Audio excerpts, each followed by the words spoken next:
To go over a couple of the key points from the worksheet from the other day, starting with problem 1, where we're asked to discuss the discontinuities of some functions based on their graphs.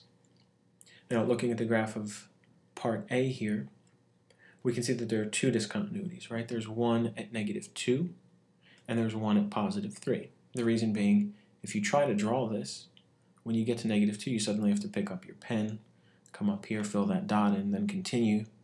And once you get to 3, again, pick up your pen, fill in that dot, and then continue.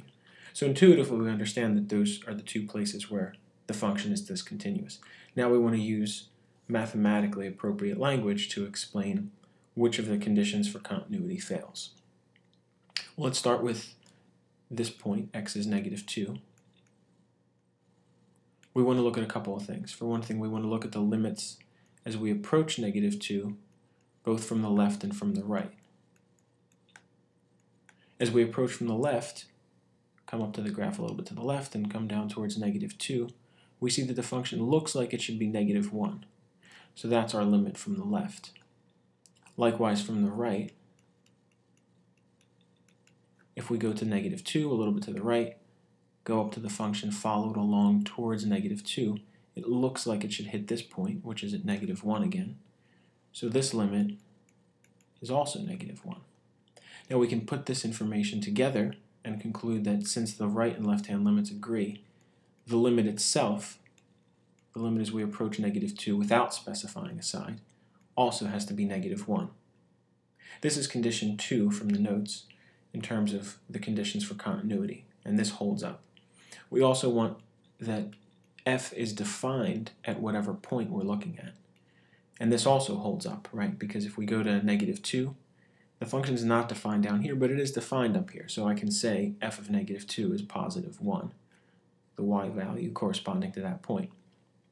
But if we compare those two, if we compare the limit as we approach -2 and the actual value at -2, we see that this one's -1, this one's +1, so they don't agree, which means that condition 3 does not hold up.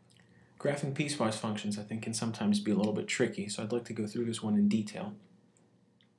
The easiest thing to do is usually just to start by graphing each of the individual pieces by themselves, maybe with a different color or dotted lines or something, and then go back and worry about these definitions as to where they hold.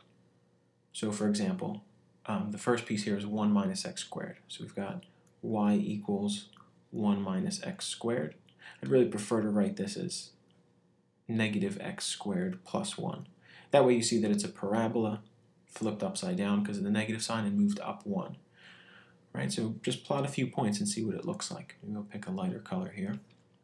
So we've got at 0 it hits at 1. At 1 we'll get 0. At -1 we'll get 0.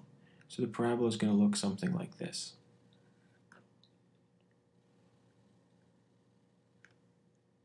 Okay. The second part is just 2. So we've got the function y equals 2, and that's just a horizontal line passing through 2. So it looks something like this.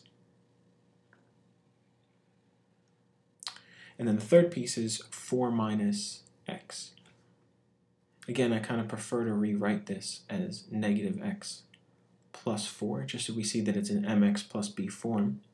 And this is a line with y-intercept 4 and slope -1. So this is going to start up here at 4, and it's going to go down 1 over 1, down 1 over 1, so on and so forth. And it'll look something like this. Okay, now the idea is we need to actually figure out what these definitions tell us and fill in that information. For example, this first piece, 1 minus x squared, is only true when x is less than 1. So that means that wherever the graph is at +1, we're going to put an open dot there. And we're only going to fill in everything that's to the left of it. So that would be this section of the parabola.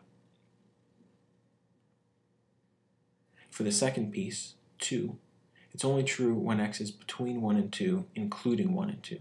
So that means we go to x is 1, go up to wherever that graph happens to be, put a closed dot at 1, put a closed dot at 2, and then fill in the stuff that's in between.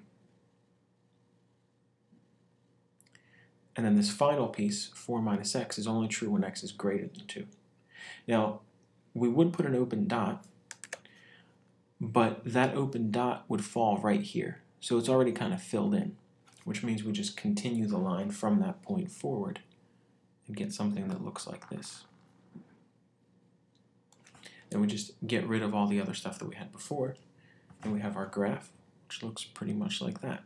Last problem, we're being asked to find a value for k that'll make this whole piecewise function continuous everywhere.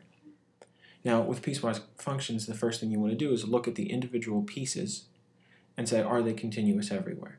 And in this case, they both are, because this top one, x cubed plus k, is a polynomial. It's continuous everywhere. And the same is true for kx minus 5.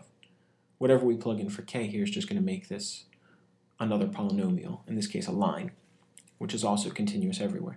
So the only point at which we might have some issue is where the change happens, where the change from this definition to this definition takes place. That's at 3. All right, well, if you recall the 3 things that we want to be true for continuity, the first is that the function's defined. That's okay, right? Because we see here that it's defined when x is greater than or equal to 3, so we can figure out what it is at 3. Now for 2, we want the limit to exist, right? We want the limit as x approaches 3 of f of x to exist. Well, what needs to be true in order for that to happen?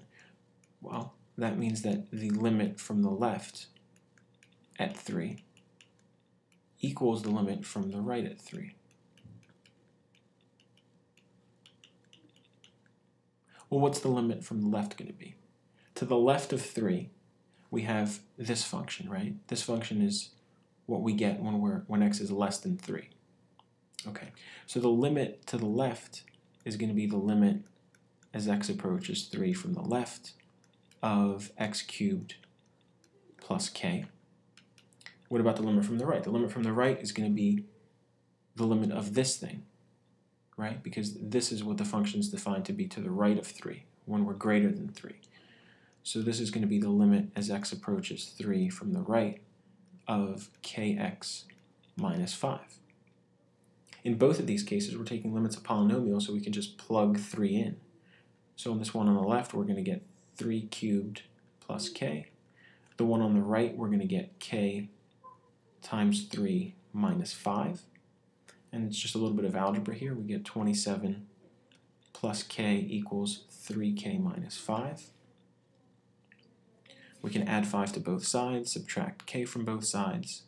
So we'll get 32 equals 2k, which means k has to be 16.